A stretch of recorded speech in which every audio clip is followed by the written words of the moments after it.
Trabaho naman guys. Dito naman kami guys, naghahakot ng kami ng panambak. Ayun na guys.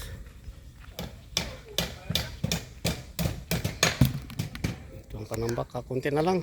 Yun na lang ang hakutin namin guys, oh, yung panambak. Dali namin doon sa loob. Ito.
Malaki pang gagawin nito guys kasi dito babakuran pa yan dito guys hanggang doon, tapos sa kabila, tapos dito guys lagyan ng ano dito, pader dito, tapos dito may pader gawa ng dito ibaba yung baboy diretso doon sa may katayan kasi doon ang katayan ng baboy guys dito lalakarin ang baboy papunta ron.